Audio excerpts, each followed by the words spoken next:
অনেকগুলো private clinic আছে, যাতে মোটামুটি এখান থেকে 2:30-3টা পর্যন্ত যারা রোগী ভর্তি হয় তাদের প্যাথোলজিক্যাল টেস্ট যাতে এখান থেকে আমরা দিতে পারি, তার জন্য কিন্তু একটা ভালো ব্যবস্থা আমাদের থাকা দরকার, যাতে কেউ ফাঁকি না দেয়।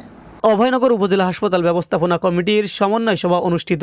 যশোরের অভয়নগর উপজেলা স্বাস্থ্য কমপ্লেক্সের হাসপাতাল ব্যবস্থাপনা কমিটির সমন্বয় সভা অনুষ্ঠিত হয়েছে। সোমবার সকালে উপজেলা স্বাস্থ্য কমপ্লেক্সের সভাকক্ষে এ সভা অনুষ্ঠিত হয়। উপজেলা হাসপাতাল ব্যবস্থাপনা কমিটির সভাপতি ও যশোর 4 আসনের সংসদ সদস্য মোহাম্মদ গোলাম রসুলের সভাপতিত্বে হাসপাতালের চিকিৎসা সেবা, রোগীদের সুযোগ সুবিধা ও বিভিন্ন সমস্যা নিয়ে আলোচনা করা হয়। সভায় উপস্থিত ছিলেন উপজেলা স্বাস্থ্য ও পরিবার পরিকল্পনা কর্মকর্তা ডাক্তার আলিমুর রাজীব, মাহফুজুর রহমান সবুজ, উপজেলা জামাতে ইসলামী সহকারী সেক্রেটারি গোলাম মোস্তফা, থানা বিএনপির সাংগঠনিক সম্পাদক কামাল হোসেন, হাসপাতাল ব্যবস্থাপনা কমিটির সদস্য ও স্থানীয় গণ্যমান্য ব্যক্তিবর্গরা উপস্থিত ছিলেন। সবাই বক্তারা উপজেলা স্বাস্থ্য কমপ্লেক্সের চিকিৎসা সেবা আরও গতিশীল ও মানসম্মত করার উপর গুরুত্বারোপ করেন।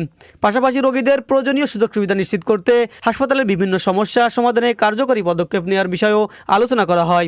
সভা শেষে সংসদ সদস্য মোহাম্মদ গোলাম রসুল হাসপাতালের বিভিন্ন বিভাগ পরিদর্শন করেন। এ সময় তিনি চিকিৎসাধীন রোগীদের খোঁজখবর নেন এবং তাদের চিকিৎসা সেবা সম্পর্কে অবগত হন। রোগীদের উন্নত চিকিৎসা সেবা নিশ্চিত করতে হাসপাতালের সার্বিক কার্যক্রম আরও গতিশীল করার বিষয়েও সংশ্লিষ্টদের সঙ্গে মত বিনিময় করেন। Yellow post, Abhaynagar, Jessore. সুনাম আছে, পরিষ্কার পরিচ্ছন্নতা কিন্তু সবচেয়ে ভালো। আমাদের আসতে মন চাইবে যে আমরা একটু ঘুরে আসি। যখন আপনি অপরিষ্কার রাখবেন আমাদেরও মন চাইবে। আমাকে পড়াই দেবেন যখন যাও।